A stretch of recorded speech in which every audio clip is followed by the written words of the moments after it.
live. Happy New Year. Welcome to our first meeting of 2025. This is January 22nd, 2025. I call upon our Executive Director, Sandra Berland, to report. Thank you, Chair Austin. Let me state that this meeting is being held pursuant to in accordance with provisions of the state's open meetings law and Executive Law Section 94. Both the meeting room we're using here at the New York State Conference Center in Manhattan and our conference room at 540 Broadway in Albany are open to the public during open session. In addition, the meeting is being live streamed and the link can be found on our website at ethics.ny.gov. In addition, one of our commissioners, Commissioner Groenwagen, is participating in this meeting remotely pursuant to Officers Law Section 103-A and the Commission's rules and resolution for remote participation on account of extraordinary circumstances. And with that, I can say that we have a quorum of commissioners here at the Conference Center at 25 Beaver Street in Manhattan. Thank you. Thank you. All right. Our first order of business is to review and approve the minutes from our December 18 meeting. Do I have a motion? By Commissioner Edwards, seconded by Commissioner Cardozo. Are there any corrections, additions, subtractions? Yes. Just questions? Just correction. No corrections. We have the corrections? We have the corrections. Commissioner Groenwagen sent the corrections. Page 11, line 2 for the addition, which would be as opposed to something like also, she requests that lobbying law be capitalized. Page 4 refers to that. I'm agnostic on that, so happy to capitalize. Are there any others? Motion to approve has been made. All in favor? Opposed? Motion carries. Report from staff. Thank you, Chair Austin. The operations update is under tab B in the agenda books. First page, investigations and enforcement. In December, the group received a total of 10 tips, complaints, and referrals. You received notice of them in your weekly notifications. A total of 17 matters were closed. 13 of those were colleague matters, 4 were continued matters, and 1 new investigation was opened in that period of time. You received notice of those as well in the weekly notifications. The ending, pending, and open thus are 157 and 53 respectively. So that's a net change of -9 overall. And that's a reduction. That I'm going to continue moving on. At this point. Are there any questions? Okay. Thank you. And I should add that the annual totals are in, and for the year, the Commission received a total of 169 tips, complaints, and reports received, which is an increase of 2023 when we received 156 such complaints, tips, and so on. On the next page, ethics. Page 2, 134 guidance requests. We'll see that compares in December. That compares to the 112 in November and 68 in 2023. The annual total you'll see for 2024 it was over 1,300 requests for guidance. Predominantly, they were for outside activity requests, post-employment, and conflict of interest. Again, we think that the ongoing training, ethics training that's being conducted is impacting the volume of activity that we're seeing on that side. It's something on the order of 60% increase. Inquiries that are coming in, and in the trainings we specifically advise members of the workforce to reach out to their ethics officers and to reach out to us, the attorney of the day, line and otherwise, if they have any questions at all about what they can and can't do with that conflict of interest that they may or may not have. Any questions? Page 3 of the report, lobbying activity.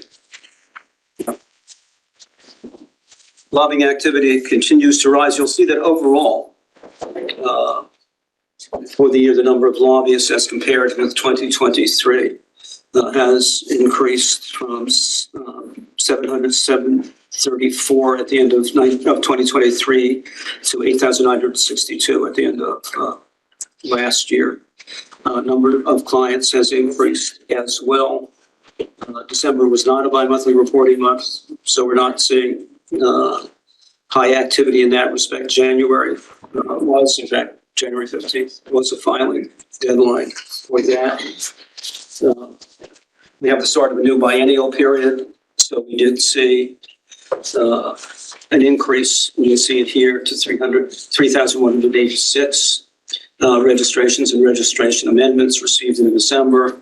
Those continue into January. We don't have the total yet, but as of January 17, the commission has received in excess of 4,600 registrations. So remember, everything starts fresh at the beginning of the biennial period.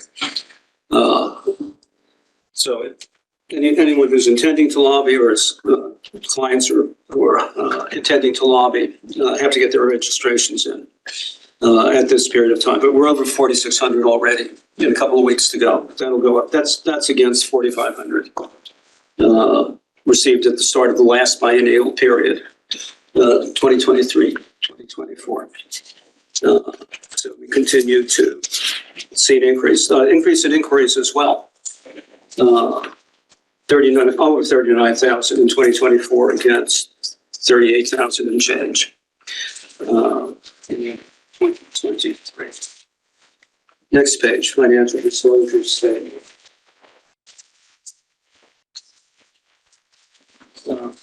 Again, you'll see that filings continue to come in. We have two things. We had the November 15 academic filing deadline, and then we have new employees coming into the workforce who have to file financial disclosure statements if they are threshold filers or policy makers within 30 days of commencing their employment.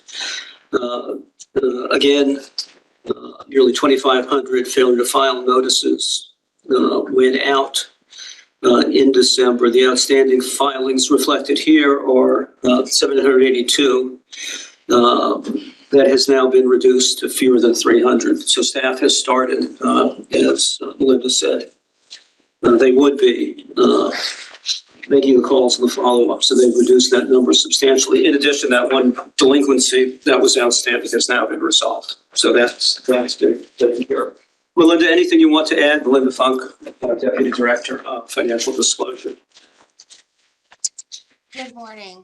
I just wanted to add that when I created this report at the beginning of January, we had 782 outstanding failed to files from academic filers and non-academics. As of this morning, staff has it down to 264 outstanding, which they're working on placing phone calls to individuals, especially the academics, since they've returned from winter break. So we're really starting to get compliance on the academic side of things. So, and then my next round of failed to files should be the final one for the 2023 filing that will go out in February 3rd. And I'm looking at around 250 to be issued. And these will be for academics that came on board after their deadline of November 15th and anybody else who entered the state service that had 30 days to file. All right, thank you. You meant 2024 for the failure to file. Yes, thank you for the correction, yes. I know. It's the year change. Next, page 5, we have the training report. You'll see that for the year, the numbers have been quite substantial. In toto, we now have in excess of 170,000 trainings, individual trainings conducted in 2024. That includes both on demand on the state learning management system and on SLMS systems. Those agencies or employees of agencies that don't have access to SLMS.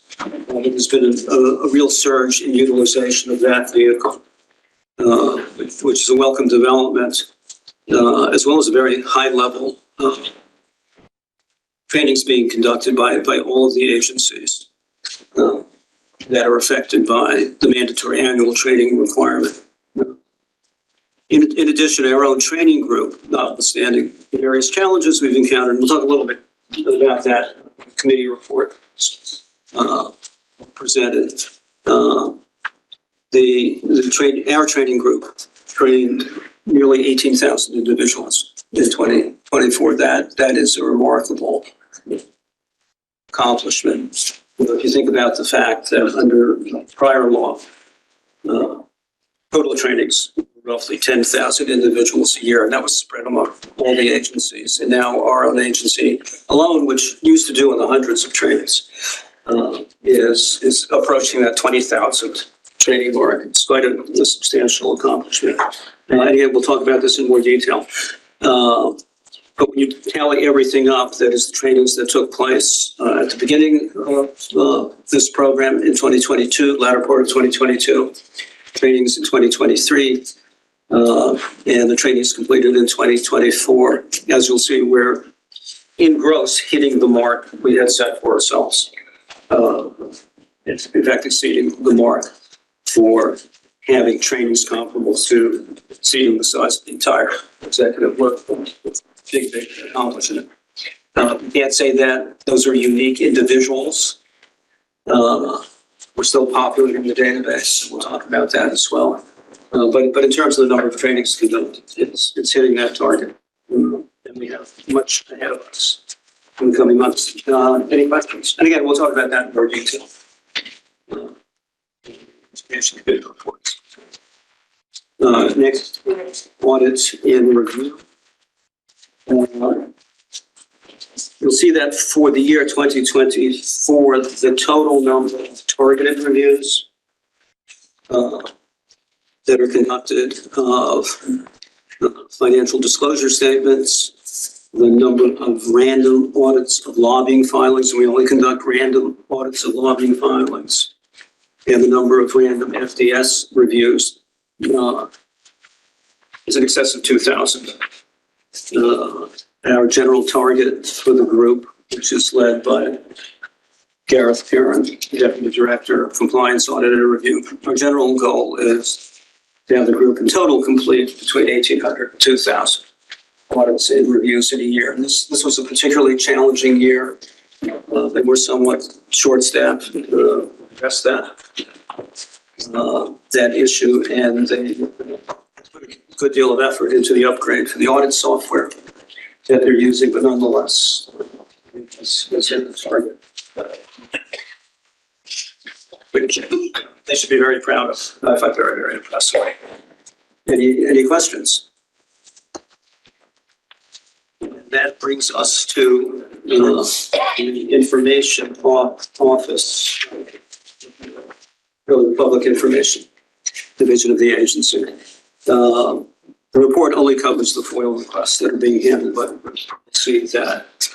I guess it was a normal month, with over a dozen requests coming in, a dozen requests going out. There are 14 requests in total pending. Around time with respect to all of them, and the deal of activity is being conducted. But I'd like Emily DeSantis, who is our Director of Communications and Public Affairs and Public Information Officer, just very briefly to summarize the many other things the group has done in December. Emily? Good morning. Hello, everybody. So FOIL was about level for this month, but we have seen an uptick in January, so that'll be up next year. But my office supports the other units and many things where we get out their newsletters, their e-blasts with lobbying. We've had a lot of e-blasts this month with the new regulations going in place. So we're making sure we're getting out those communications to lobbyists. We also supported the education training unit this month and getting out notices to ethics training officers as well as individuals who were tardy with their training for ethics training of the state workforce. So we got those out and we'll be continuing to support them. As we do that, we also, post social media constantly through the month with educational offerings so folks know upcoming deadlines, as well as highlighting issues that they might not be aware of or might not be thinking of to help educate both the workforce and the lobbying side of things. And of course, we also respond to all media requests. We do news releases. We had recently a news release go out about our settlements for the last quarter of the year. And we do more, but that's all I can think of off the top of my head right now. You probably mentioned it, but you also have the daily social media feed that the group. Yeah. That I think has been very, very effective in getting word out on a daily basis about initiatives, deadlines, requirements, and now some brain teasers, right?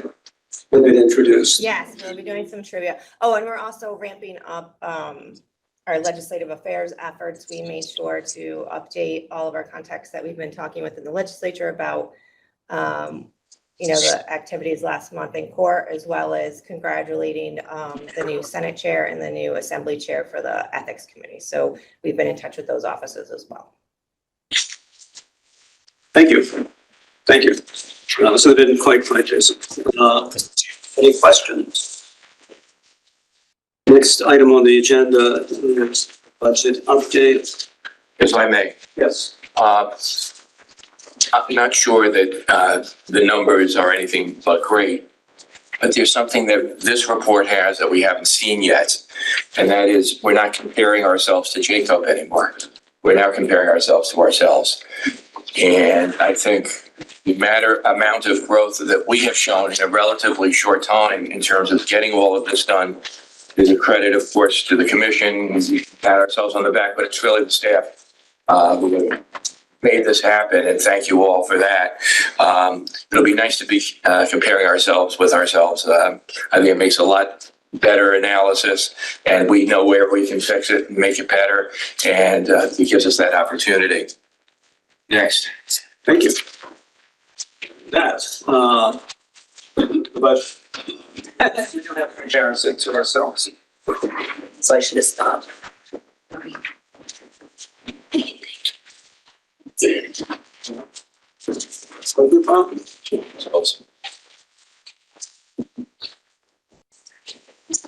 First, let me ask if there are any questions. I will say in summary that in terms of the current budget, which runs through the end of the current fiscal year, which ends at the end of March, we are proceeding essentially as we expected to.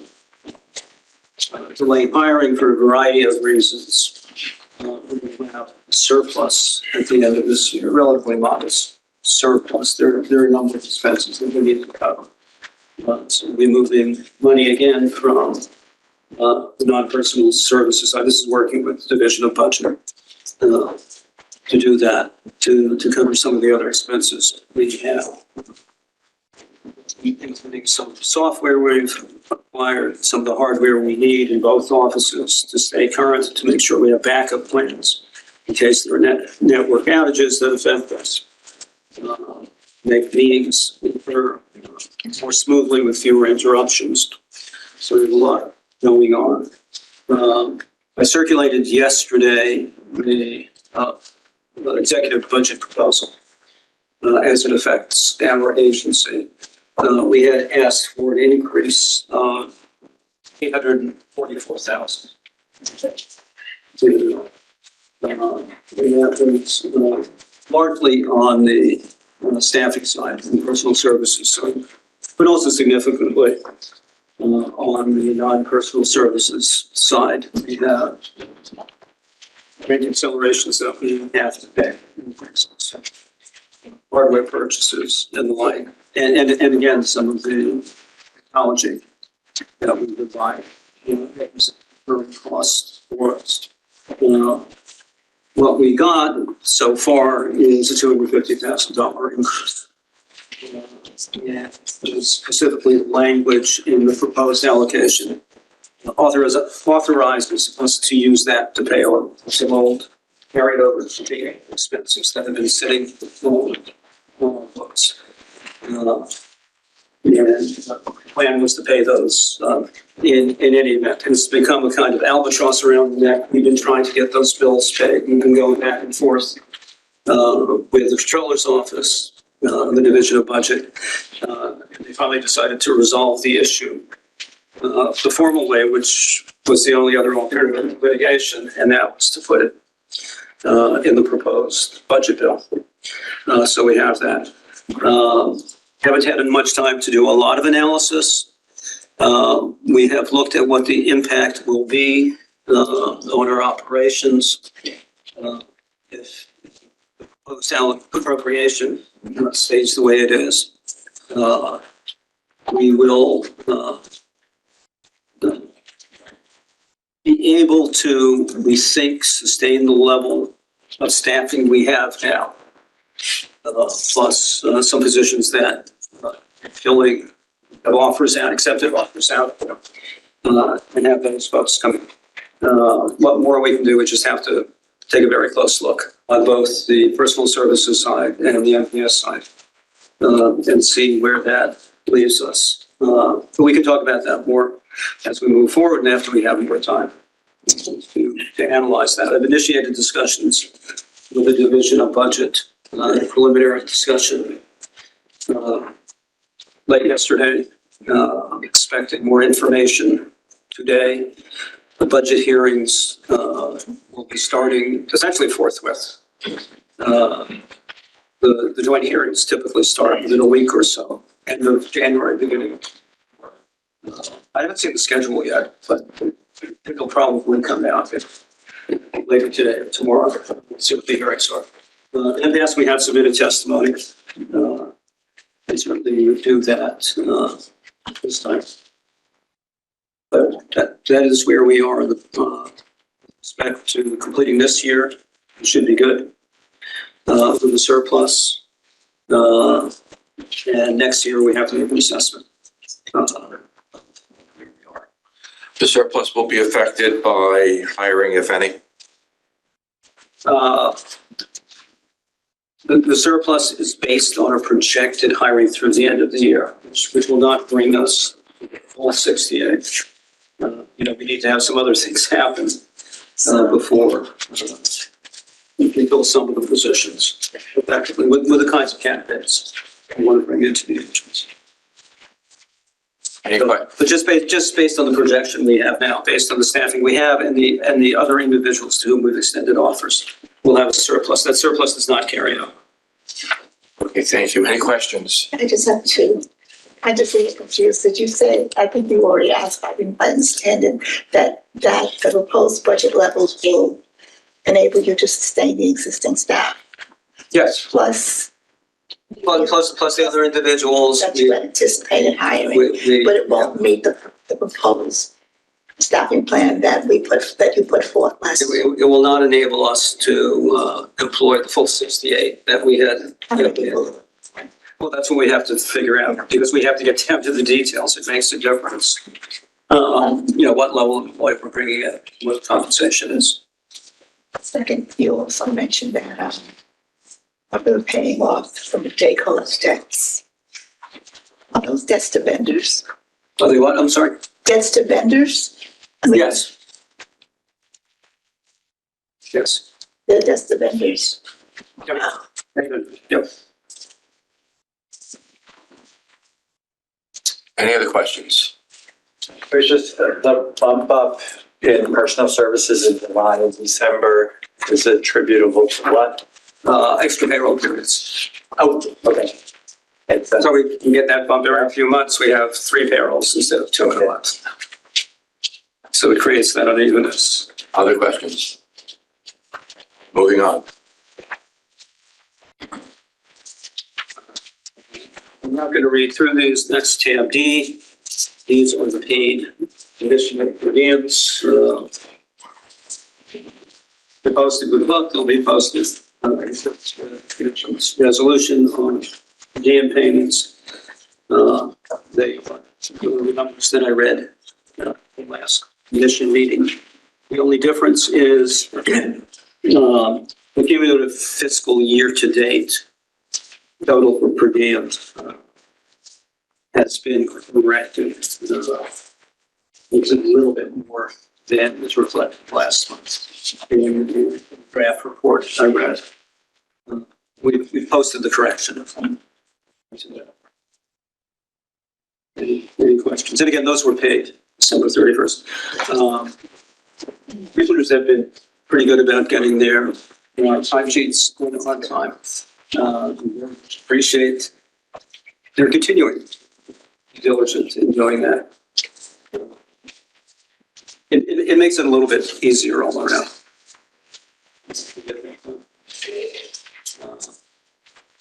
Recruiting update. Recruiting update. I prepared my notes before we got to the budget. We have been moving very aggressively to fill some positions that need to be filled. For example, in the training group. We work down the trainers, so we have to fill that position. And we have accepted offers. That's the area we have to make sure we have access to at least next year. Again, keep saying this. When we get to the education report, talk a little bit about what 2025 represents. So the assessments will make, but certainly for the plan for 2025, we need a full complement of trainers. We have filled, now have on board compliance auditor, review group, as well as compliance analyst. Gareth, did I give you the honors?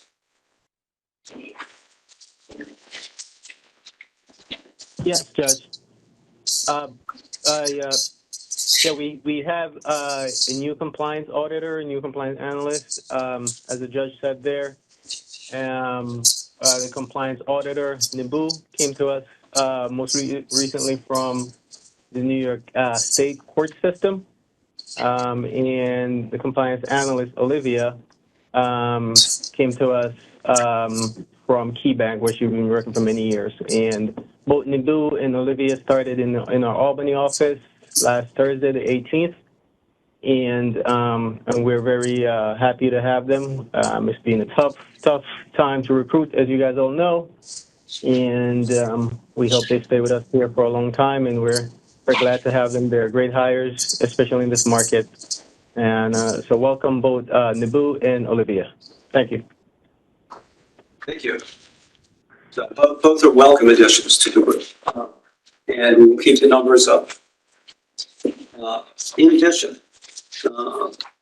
and I think everybody's aware of this, we have in the executive group now filled the position of research data analyst. The position will report to the executive group. Lots and lots of projects. Position to conduct across the breadth of the agency, across the breadth of our operations, many respects. So something that the ethics agency has needed for a long time, not only in analyzing our data, but looking into the accessibility of other data sources, comparing what we do with what other agencies are doing, both within the state and outside the state. Ultimately being able to look at the effectiveness of a good deal of what we do, helping us assess legislative proposals. And that's really just the tip of the iceberg. And I'm very happy to introduce Kathy Kaufman, who has joined the group and is with us now. Dr. Kathy Kaufman. Only my parents call me that. Well, there's a doctor in the family, but there's a doctor in our family now. And we're very proud and happy to have Kathy here. Her background is diverse. She's worked in many environments. She's published many papers. Impressive to me. I think to everybody. She has worked with criminal justice organizations. She's worked with Westchester District Attorney's Office. And I'm probably leaving out many of Kathy's excellent accomplishments. So, welcome. Thank you. Very happy to have you. And that is essentially where we are on recruiting at this point. We do have vacancies in investigations and enforcement,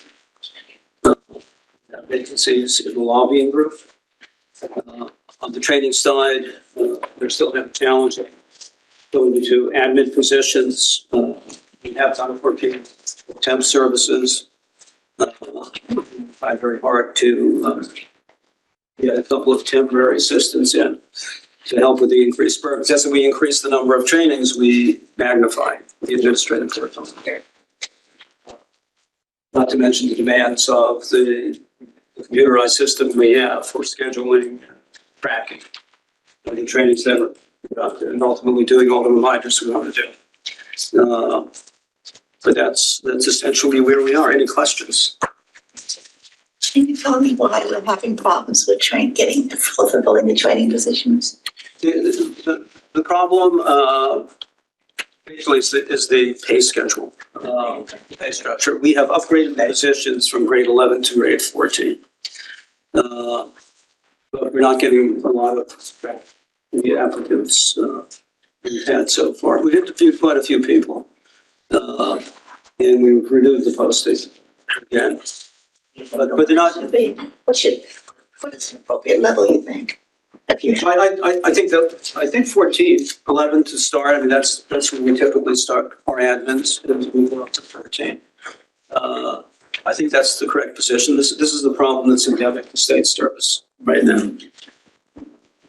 We have a pool of candidates that we're dealing with geographically. We want the positions to be filled in the Albany office. And we compete with private enterprise. Yeah. Now, the prediction is that over time, state service will become more attractive to more and more people. Right now, the word is that that's not the case. It's just a problem we have. But in the short term, we're hoping that we can work as temps will be good. And temps, often evolve into permanent employees. So it's another recruiting modality that we hope will be effective. But it's great. It's great because it means our trainers who we want to be conducting trainings and not doing the administrative work have to do double duty. Yes. So it's a drag on that process, and we have to solve that problem. Any other questions? Seeing none, we'll move on to the next item on our agenda. Or that's the chair's reporting, committee reports. Just a few things from me. You received a day or two ago from Keith a reminder that our recusal lists are due by the end of this month. Please be sure you prepare them and hand them in. It's directed to Sandy pursuant to our code of conduct. But a copy to Keith as well would be helpful. So even if there's no changes each year, you should just select. Yeah, particularly because there's a 2-year look back, so you want to make sure that you're either excluding folks who have dropped off the 2-year window or added. And don't forget, since this is not an inclusive list, it's to the best of our knowledge of over a general area. Our intent in passing it was to give the staff a heads up for anything that may come up that would affect us beforehand, so that when the books are prepared, we have it. But even if we find something in the books that we didn't realize, we still have the obligation to recuse and bring it to the attention of Sandy and Keith at our earliest convenience. Okay, number 2. FDS's financial disclosure forms. It's a little early for that, but they are due by the 15th of May. Please remember, they're online. If you did it last year, you can just correct what you did last year, and it's a lot easier than preparing it from scratch, but they must be filed by May 15. If there's any problem with regard to that, you have to let Keith know in advance of the 15th of May. You can't decide afterwards that there's a problem. You must be in contact before then so as to be in compliance with the law. Congratulations to investigations and enforcement on the two recent settlements. I'm sure you've all seen the press release. Against all odds, we're still doing the best we can, and we're seeing results. So thank you, Brian, and your group for great efforts. One of the things that I know we've talked individually over the course of our time with the commission about ideas that we have that may be useful or helpful to make things better or whatever. Please don't be shy in terms of communicating with me to let me know you have something you'd like to put on the agenda. We've provided for that, but issues that you think we could address or procedures we could follow that would be more tight and effective. Look forward to hearing from you. We have reports today. Right. We have reports today with regards from all of our committees. I'm going to do education last. I think that's going to be the longer of the three. Administration, Commissioner James. So, thanks, I spoke with Sandy yesterday. We're going to schedule a meeting of the committees. Commissioner Edwards, Commissioner Cardoza, and myself.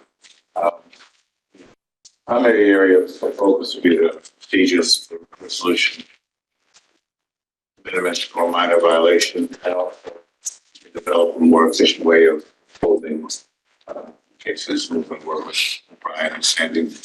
Great. And you're anticipating that before our next meeting so we can.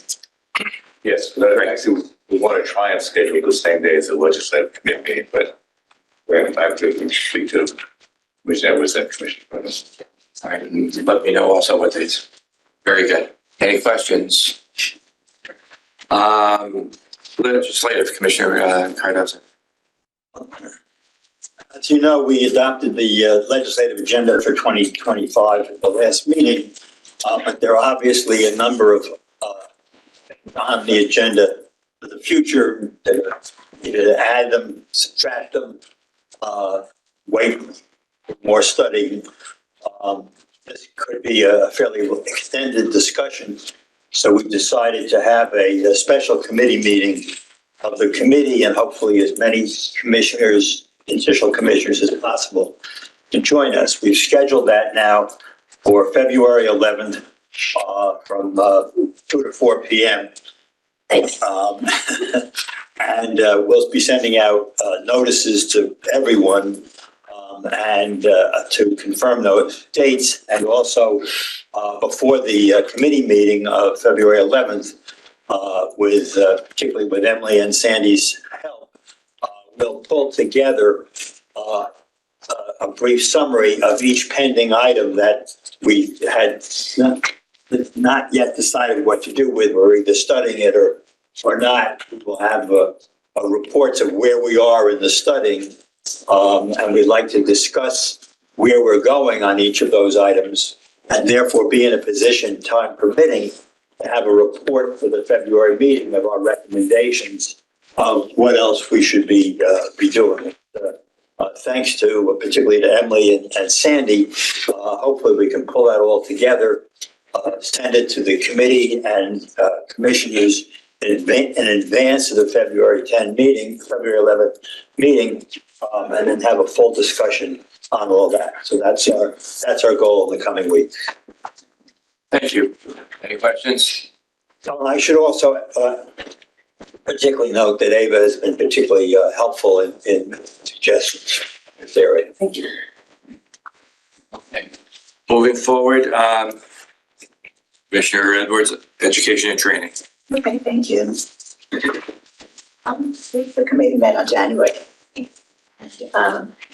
all commissioners were sent the meeting agenda in advance. Also, you received in advance a copy of our report to the commission for today's meeting. We have before you 3 issues we'd like for you to consider and approve. One includes the goals for the 2025-2028 action plan. We have recommendations for whether we can proceed with exploring a commissioner involvement program with college training, and we want to put an eye around how we are building public trust on a future agenda. But before I begin, I'd like to ask Executive Director to give us a report on our performance over the last 3 years. Thank you. I'm going to ask Marlena maybe on Megan Hannigan, our Director.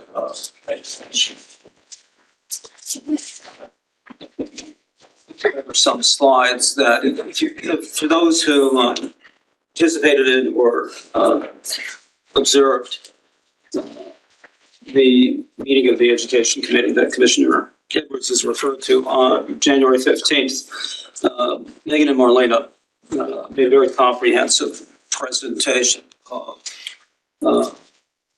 the education program, training program, and ethics, both on both the workforce side and lobbying side, steps that have been taken since 2022.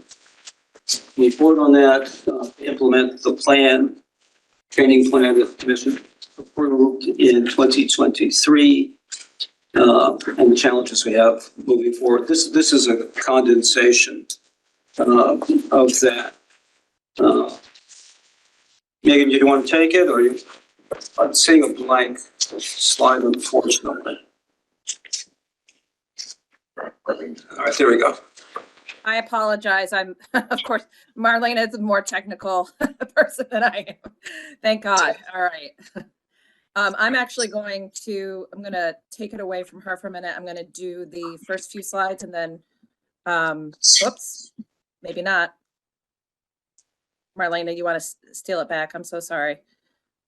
Yes, I had it up. Okay, give me 1 second. There you go. Can you see it? There we go. We have it. There we go. All right. So I'll just, if Marlena, I'll just have you forward it for me until we get to your part.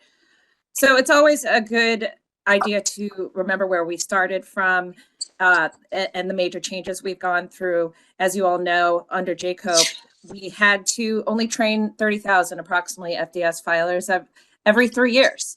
And then starting with the Ethics Commission Reform Act of 2022, it expanded ethics training every year to our entire state workforce. And at best guess, we believe it's around 330,000 people that we have to train annually now, over 30-fold expansion. And also expanded lobbying, the ethics training to both lobbyists and clients. We want to go to the next. This is just, again, a review of how it changed. So as you all know, that we have to do a live CETC. All state officers, employees have to do a live CETC every 2 years now. And then in those intervening years, all 320,000 of us have to do an on-demand online training that we've launched as well.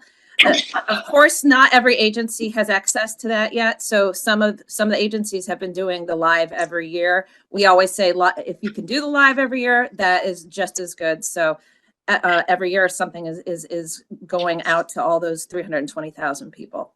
Also, ethics officer training was part of the statute. Basically, that was codified. We're already, as an agency, doing ethics forums for our ethics officers and agency contacts. That just put it into the statute. And I believe we did 2 in 2023 and 2 in 2024. And of course, the ethics training for lobbyists and clients, developed by a colleague, is hosted on WebNY, and it's required once in every 3-year period for both lobbyists and clients. Go forward. So just looking back, these were our overall training goals for 23 to 25. All new employees had to complete, once they came into state service, have to complete a live CETC within the first 90 days of commencing state employment. And our hope is then from that 23 through the end of this year that they're going to have a full training cycle by the end of this year. And then also, for all existing, the rest of us, all existing employees, 2024 was a goal to complete one of those courses, to have one of those courses done by either the live or the on-demand by the end of 2024. And then now the ultimate goal is to have everybody trained a full training cycle by the end of this year. Want to go forward? All right. So just a further breakdown of the objectives we have for this until the end of this year. First, to administer live on-demand ethics trainings. Our since the inception through 2023, we had approximately 160,000 trainings done, which included both the live and the on-demand. And there were, looks like about 1,800 at the end of 23, just by our team. In 2024, over 170,000, and that you see the breakdown there of the on-demand versus the live. And Sandy mentioned a little while ago in the MOR report, we almost did 18,000 alone. So our 2025, well, combining those, so 22 through 24, as we had said, that gets us to over 320,000. And so this year, this is really the first year that the objective is to have the entire state workforce complete the full cycle. I'll go on, develop and deploy all agency ethics training scheduling and tracking system. So at the end of 23, we had a flat file reporting vehicle developed. In 2024, as you all know, particularly all of us who were involved in developing it, our system was developed and launched between January and June. And Marlena will probably speak more to this in a few minutes. It's still being developed. There are still things that need to be deployed in that system. But as of now, we have data for over 230,000 people in there. We're still trying to get some agencies' information. That's an ongoing process. And then by the end of this year, we're hopeful that it will be fully populated with the entire state workforce information. Next topic is developing a multi-platform on-demand refresher. So this online course. By the end of 23, it was deployed into SLMS. In 24, we assisted agencies who are not in that statewide learning management system with alternative formats to deploy in their agencies. That's not fully done yet. That's something that's still going on. And for this year, we've started to talk to vendors about developing a multi-platform on-demand CETC. Hopefully that will be a one-size-fit-all for everybody. And then finally, developing an on-demand lobbyist client training module. By the end of 23, we revised lobbyist client web-based ethics training module. And then in 24, simplified that training compliance certification regs were adopted. And by the end of this year, to develop and implement ethics training module enhancements. And now I'll turn it over to Marlena. Carrie, moving forward with what Megan had started. So one of our goals was to increase colleague training administration, delivery and support capabilities to meet the demands. In the 2022-2023 calendar year, we were able to expand the staffing plan that was originally approved. In 2024, our education unit staffing plan was again amended. We were able to add a fourth training position, and as Sandy had mentioned in our operations report, we do have a procurement approved for temporary admin support, and that recruiting is still ongoing, albeit challenging. Of course, in 2025, and I think this is a goal for all of us, is that we would love to see a complete staffing plan and to streamline the administration and have enough staff and resources in order to be able to handle the enormity of the mandate. With regards to our next item, develop and implement a uniform waiver exception process. I know that this is something that Megan herself has really been pioneering. Right now, for both the 2022-2023 calendar year as well for 2024, unfortunately, we've only been operating under an ad hoc handling of requests, and that continued on through 2024. Our 2025 goal is we'd love to see be able to adopt regulations for hardship and exemption requests, as well as being able to provide and have approved developed training alternatives. With regards to an online live question and answer course specific to agency ethics officers, as Megan had mentioned, we continue to provide ethics officer forums. We did that throughout the initial years of the mandate, in addition to hosting additional ethics officer forums in 2024. But we also were able to increase our general overall outreach by handling multiple small group meetings, and that was happening between myself, the training staff, and agency users throughout the state, and being able to tailor their specific needs and requirements with regards to the mandate. Our goal for 2025 is to ensure statewide agency training capabilities that are commensurate, obviously, with the ECRA requirements. So we hope to be able to achieve that by the end of this calendar year. So continuing on to some of our 2025 challenges in strategies, I'll quickly go over some of these. So with regards to a challenge, obviously we've discussed this at length. There is insufficient agency training resources and knowledge base, and that will continue throughout the 2025 calendar year. Our strategy is to expand our CETC course offerings. So that would be the trainings that our colleague training team delivers, as well as being able to expand our agency-specific trainings and resources that we were able to conduct during the summer months.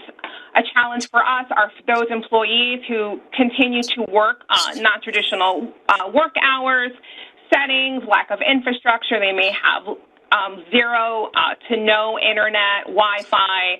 They may not have emails. We know of many employees. The only way that their agency communicates with them on a regular basis is through the old-fashioned postal service, is through mail. So our strategy for the 2025 calendar year would be to expand support for in-person trainings and training alternatives, either thinking about recordings with proper certifications, adapted on-demand online trainings, perhaps written trainings or special live deliveries. We continue to face, and we will continue to face these in 2025, collective bargaining requirements. This is something that I know that both Sandy and Michael Sand and Megan have been actively working on. So our strategy for 2025 would be to provide contractually as necessary. Another challenge in 2025 would be training system incompatibilities as well as data system incompatibilities. And we are consistently working with ITS to be able to overcome those challenges. This is a big question for all of us, is the long-term feasibility and cost-benefit assessments. Obviously, we're going to have to develop protocols to determine whether or not the training mandate in its current form is sustainable. And obviously, we are working very, very hard in creating alternate trainings in order to meet the mandates of those employees who require accessible technologies, whether that be American Sign Language, closed captioning, requested languages. We've had quite a few requests that we are hoping to be able to produce and provide compliant, unresponsive trainings and modules for those employees who require the use of accessible technologies or who English may not be their first language. Megan, Marlena, thank you. Very nicely presented. I hope that the commissioners will join me in congratulating the staff for a job well done. If you think about the challenges they have to overcome and the limited staffing available to them, we really would like to commend them for their hard work and their perseverance. And I wanted to personally thank the staff for that as well. Are there any questions about the accomplishments achieved over the last 3 years? Seeing none, thank you very much for the report. Okay. Thank you in part to Commissioner Edwards. We're looking forward to thanking you completely when you finish. We should be in a hurry, right? No. Okay, so now that you've heard the performance of the program over the last 3 years, the first proposal we'd like to put before you for review and consideration is to approve the goals for the 2025-2028 action plan for the Education Committee. I'm assuming you read the material which justifies the recommendation.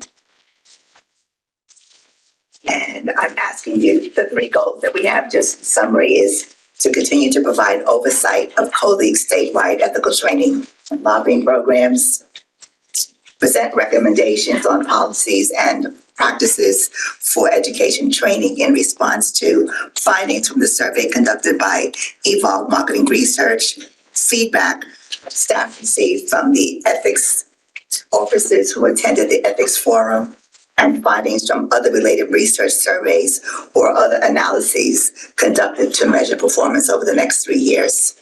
And the third goal would be to identify education-related testimony from public hearings and other forum activities so that we might recommend changes, identify and recommend changes in practices or policies for program implementation or items for consideration for the Commission's legislative agenda. The fourth is to develop a plan to measure the effectiveness of colleagues' statewide ethics training programs. And so we're asking you to approve these goals. And if you do, that we will work with the executive director and his staff to develop objectives and timeframes for the 2025-2028 action plan, which we will present to the Commission for recommendation for approval at its March meeting. Any questions? That's your motion. Do we have to motion or I think it's just asking to. I think you need a motion. Need a motion? I believe so. Yes, I put forth that motion. So second. And we have the second from Commissioner James. Thank you. Is there any discussion? Commissioner I Cardoza. just want to add, I don't know if you did it in the recommendation, but I think these statistics are, and what's been accomplished is amazing, commendable. I think the key is whether this is working and to evaluate this second goal of developing a program to measure the effectiveness seems to me is critical. Have all these meetings, but people not getting anything out of it, obviously, is not a very good idea. I'm not suggesting that's happening, but I think that is a critical part of what has to be done going forward. I agree. Any other comments, questions? Yeah, and I should say, in the challenges, the strategies that staff discussed, we do have long-term feasibility and cost-benefit assessment, and that's aimed at looking at that very question. It's labor-intensive, not just for this agency, but for every agency to deliver and oversee the trainings. We're providing the material, we're required to provide more. We know we're getting more inquiries, but that's, and we get feedback at the end of every session, of course. And we have the surveys, but we really think at the end of this year, when we take a step back, see what's been accomplished, whether that target can be hit, with the resources that we have and that the agencies have. You take a look at assessing what the effect of that has been, and whether we need to continue doing that. New employees, obviously, with their training as soon as they enter the state workforce. The question of how frequent the cycle needs to be is a real question. We want to look at. I also think it's nice that we've just added Dr. Kaufman to our staff who could be very helpful to us in making those assessments. So Yes. the fact that we put that executive director has allocated resources to that area shows how serious we are about measuring results. Are there any other questions? Good job. Are there any other questions? I'm sorry. She was on a roll. Seeing none, I'll call the question. All in favor of the motion? Oh, it's a motion, right? Aye. Opposed? Unanimous, thank you. Thank you. Still one? Yeah, two more. Okay. Okay, so we'd like to approve. We'd like you to approve the committee's recommendation to no longer pursue the commissioner's interest in a commission involvement program in colleague statewide vocational training. I know this was an important item for some of us here on the commission, so I want to just take a few minutes to discuss the background. So you know that in 2023, we were asked to explore the possibility of commissioners playing a more active role in colleagues' education training programs. And that idea really came out of testimony we heard at our first public hearing in 2023. And so it was implied that if commissioners appeared at in-person trainings, it would suggest to the public a real commitment to implementing the laws under the Reform Act of 22. And so we went down that road to begin exploring the possibility. And after much discussion with staff, they convinced us that it wasn't the best idea to move forward on engaging commissioners in training and in-person training. First, they suggested, and we agree that the ethics law is very specific. It's a very specific field, and they already had experts who already had professionals who were expert in that discipline. And although we each could bring our perspective to the training, our perspective on ethics to the training, you would agree that we didn't have the level of expertise that already existed, and it didn't seem to make sense to the staff or to the members of this committee. Second, in order to satisfy colleagues' mandate for training, we are moving toward more of a online and on-demand program with doing less and less in-person training. So as to install a program aimed at in-person training just made no sense anymore. And finally, staff, again, to try to accommodate our interest, is deciding to plan to hold at least one in-person training per year.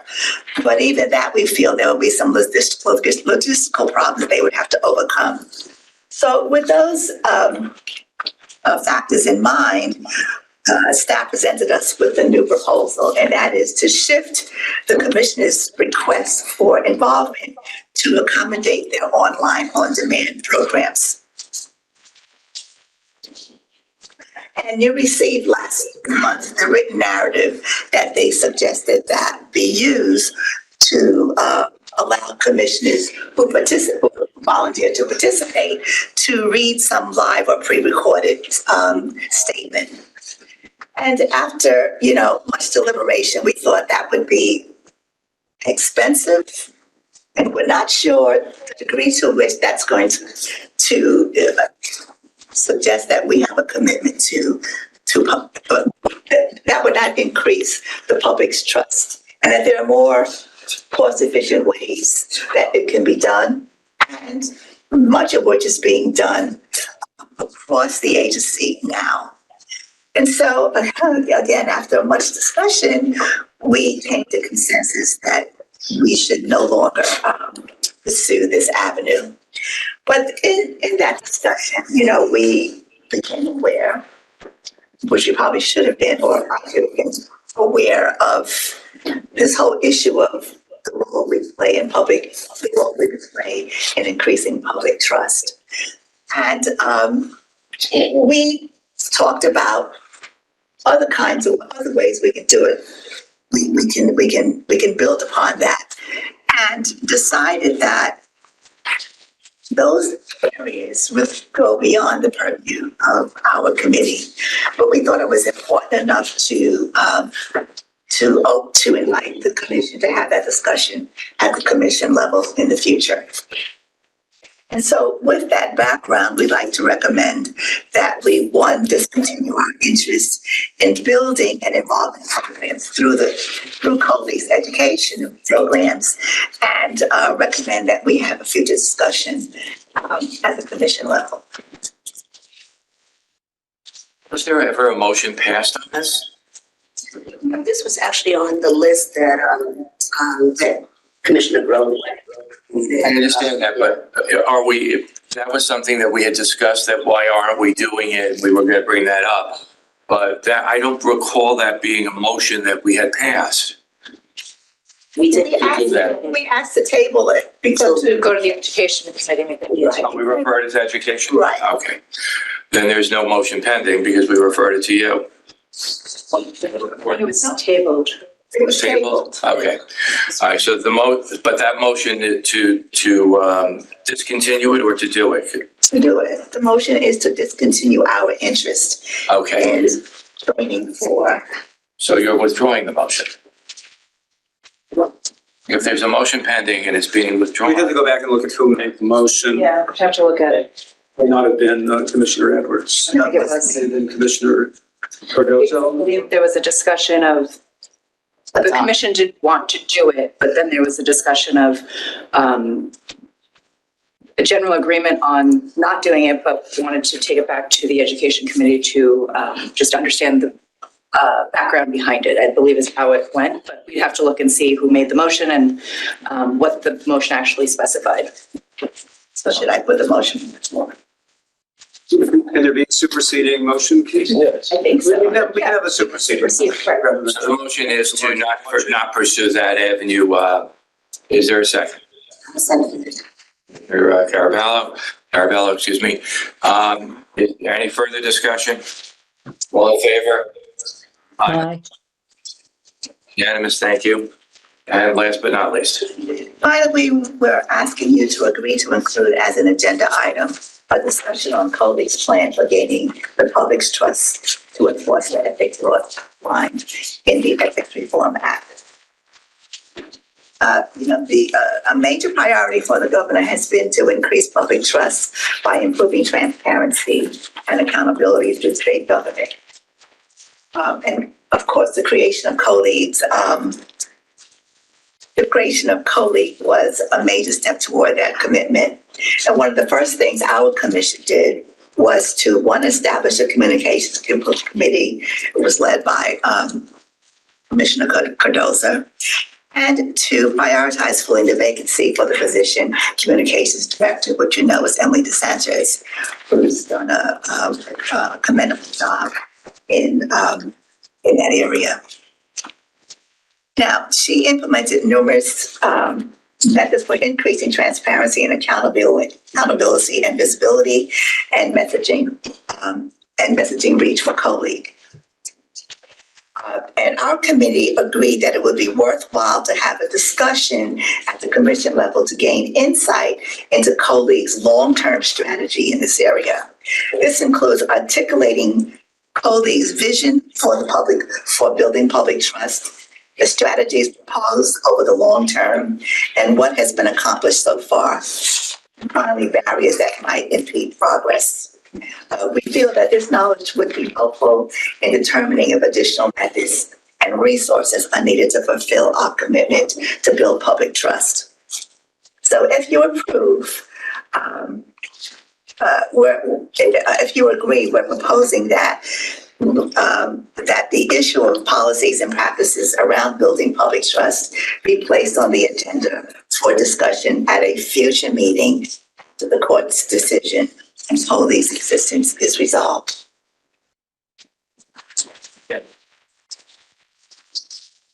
I understand the motion correctly, this is to have at a time after appeals, a discussion of our goals and policies going forward to promote our, all right.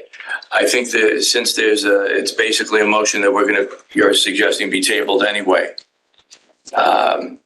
I think the cleaner way to do it would be, well, if we're not dealing with it until a later time. In other words, I would suggest that we table it and not just have it hanging out there as an open motion. Let's make the motion when we know where we're going. Is there I don't know how to handle it from that perspective. Let's table this motion till the meeting after the, Oh, after kind of the, decision. right? I would suggest, in other words, make the motion after the. after. All right, and that's something that we'll add to our list. And I was remiss, Commissioner, I didn't mention your report with regard to open matters and keeping track of that. It's working very nicely, and thank you very much. You're welcome. Yeah, I would suggest holding the motion rather than tabling it, I think that's a cleaner way. so it can be reintroduced rather than reintroduced. And we don't have the same problem we had a moment ago. Tabling, it requires a vote of everybody. Right. This way, we're just That we hold the motion, after the, so we. so there's no motion before us until there's a motion before us. And that concept, there are no questions that constitutes, the report on the education.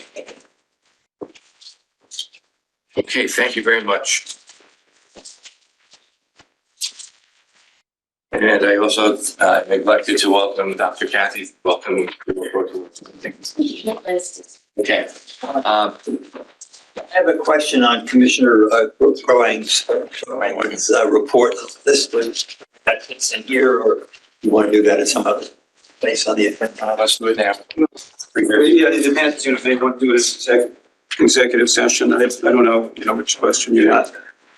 I'm neutral on that. I just think we should do it at some point in time at the meeting. Is it something that's on the report or the report itself? It's not on the report that I suggest be on. Let's hold it to. Yeah, I have it to follow, discussion of it to follow the minutes.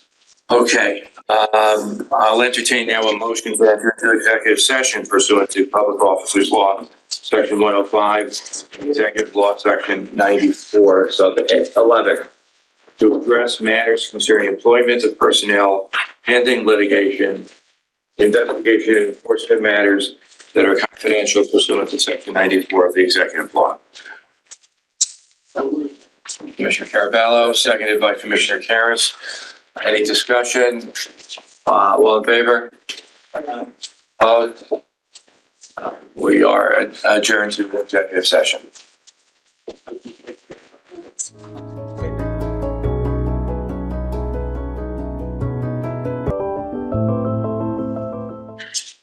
We are back from executive session, and I call upon our executive director to give a public announcement of our executive session today. Thank you, Chair Austin. In executive session, the commission discussed matters related to litigation and legal advice. The commission discussed an application for an exemption from the post-employment restrictions pursuant to Public Officers Law, Section 73, sub 8-B.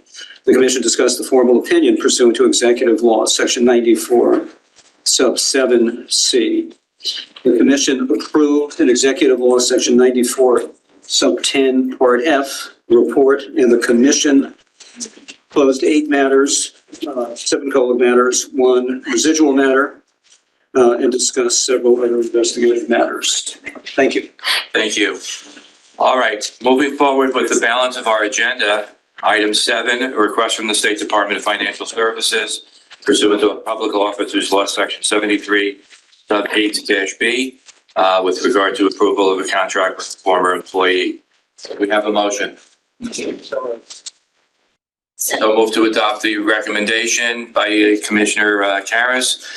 Second, Commissioner Caraballo. Any discussion? All in favor? Aye. Opposed? Aye. Unanimous. Thank you. Next, we have on the agenda a resolution to amend Resolution 24-02 to provide the chair with authority to refer matters to a standing committee. There is a friendly amendment which will be offered now by Vice Chair Ayers. Let's put your motion. Oh, I'm sorry. So. Thank you. You're correct. You are correct. One step ahead, two steps back. I would move to amend the 2402 to include subparagraph G in paragraph 2. There a second? Commissioner Cardozo. Commissioner Harris? We need a second. We got the second.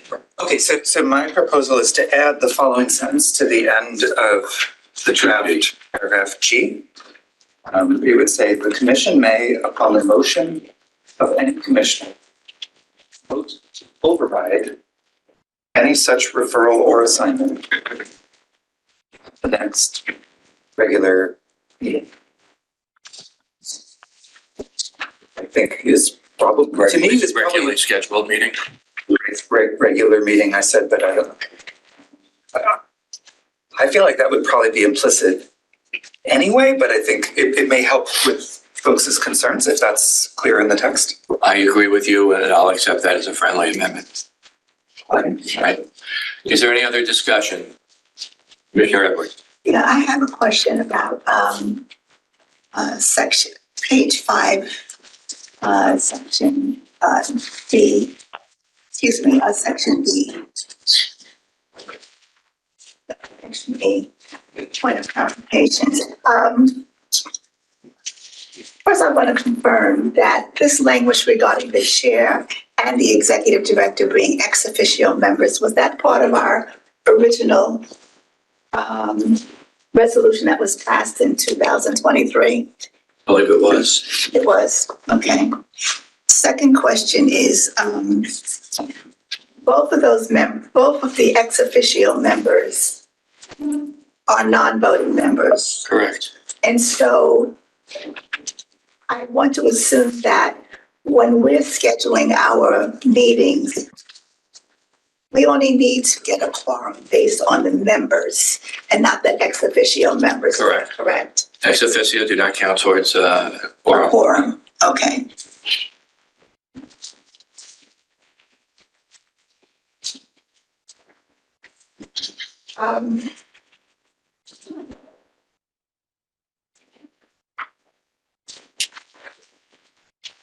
Those are my point of clarification. Next case one. Oh, I wanted to, So. I also wanted to suggest that somewhere in this, we should indicate that if there's a question or there's something not clear about our minutes or ambiguous about our rules here, that we refer to Robert's Rules of Order.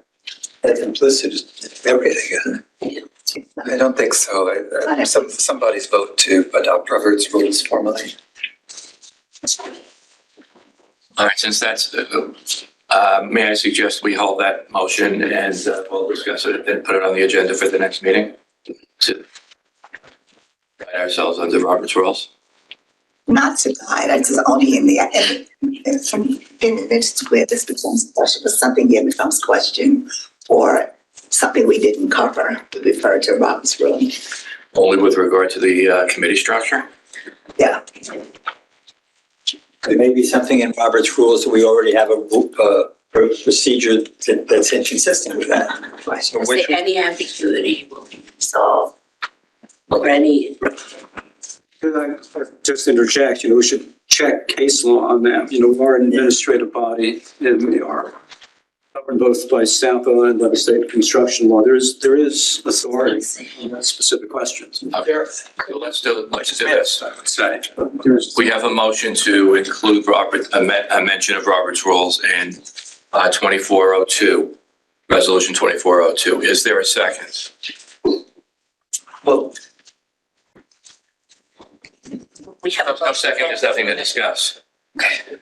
I just want to explain, I'm not seconding it because I think it would be better to give staff time to think about this and draft Well, I was something. next going to move to amend. Oh, okay, great. Then I'll support that. It may be a good idea. I just would like to know what staff thinks before we do it. All right, well, now that I have the power to refer, I'm going to refer to the administrative committee to report in consultation with the staff. We didn't actually give you that power yet. We still haven't put it on sheet. Sorry, I don't. Spoil sport. Okay. Hold your motion for a moment. All in favor of the motion to adopt subparagraph G in 2402 as amended, please say aye. Aye. Opposed? Abstentions? Aye. Okay. Now, motion? I make a motion that we include somewhere in this resolution that should there be a gap or some conflict that arises out of these rules, that we adopt language that would say we would include, we would refer to Robert's rule. Okay. I want to ask him that idea be, that we ask the staff to research that idea and get back to us with their recommendation. Okay. I second that. Okay. I have a question. Sure. Because the administration may make me take it. Is your motion directed only at the issues here or just in terms of General the practice. general practice of the commission? I was saying issues here. I don't know enough about general practice. I'm going to refer to the whole question of Robert's rules and how it affects our actions In its entirety. in its entirety. So will you accept that friendly amendment? Yes. Okay, still second. It's still second. Okay. I'm going to refer to the, I have the power now. Referring to the administration committee to review with the staff as to whether or not Robert's rules can be involved in our proceedings, and if so, to what extent. And to perhaps suggest a language for a motion if you find that's necessary. Okay, moving along. We next have item 5, proposed advisory opinion for correcting public misstatements concerning the commission guidance. We have a proposed advisory opinion. Is there a motion to adopt that advisory opinion? So, Vice Chair Ayers, is there a second? Commissioner Edwards, any discussion? Yes. We need to amend as we, page 2, top line, and delete later on down that page, delete subparagraph B, which substance of which, oh, I'm sorry. Yeah, we'll move that. Move the Indented paragraph back to page 2. Yeah. It belongs under subject. So we're approving it with correction of type. The correction, yes. Okay. And the state is duplicating page 2, so we'll fix that. Is there any Question? I think we skipped one item, the third item on the agenda. It's number 9. The attachment G, emergency and permanent adoption. Yeah, we'll come back. Okay, it was just going out of order, that's fine. Yeah, we're out of order, but 100% right. Actually, I was looking at the other agenda. Yeah. Sorry about that. Okay, so this is just so it's clear for those who are listening, the employee application, the Department of Financial Services applications number 7 on the agenda, public agenda. Number 8 on the public agenda was the resolution amending 2402. Number 9 is skipped for the moment since I announced the advisory opinion in 10. With those corrections, I have a motion to approve. Has that already been made and seconded? Yes, it was. All in favor? I said what? This is the advisory, the proposed advisory opinion under number 10 on the Various icons. Under tab H. under tab H. All in favor? Opposed? Two opposed? All right, that is 6-2. You both vote and you both? Yeah. All right, so that is adopted. And it was Commissioners Groenewegen and Caraballo who voted in the negative. All right, now skipping back to number 9, emergency and permanent adoption of proposed amendment to 19 NYCRR 943.5B3I. That was recommended by our lobbying group. Carol? Right, so I'm looking for a vote to permanently adopt. That would be a notice of adoption for this rulemaking. We didn't receive any public comment. As you recall, this is, I won't get into too much detail to save time, but I can answer any questions about the rulemaking. You approved this for some proposed rulemaking emergency adoption in October. Now we're back. The public comment period has run, so we're looking for a notice of adoption. We also need a notice of emergency adoption. So another one of those to bridge a gap between when the adoption is published and effective and when the first emergency will run out. So I need a vote to do both. Just fill in the gap. To fill in the gap. Well, right, the one is permanently adopted. Right, this is something we've already approved. We're just making sure that there's no gap in coverage of the. No, this is, we're voting for the final adoption. Right. Okay. Of the amendment and voting for another emergency to fill in until the permanent adoption becomes effective when the amendment is published. So the effectiveness would be to permanently adopt the rulemaking. Okay, which we have already approved. So moved. We approve presenting it for public comment. Okay. Commissioner Caraballo moved it. Is there a second? Commissioner Karas. Any discussion? All in favor? Aye. Opposed? Unanimous. Thank you. Is there any other new or other business? All right, before I take a motion to adjourn, I would just want to point out that I'm very proud in this difficult time for the commission. We all know the business is going forward as usual. We're doing the public's business. And I look forward to continuing doing that one way or the other as time goes on. And hopefully it's the one way, not the other. That being said, I'll entertain a motion to adjourn. Commissioner Edwards, Commissioner Cardozo seconds. All in favor? Opposed? We are adjourned. Thank you.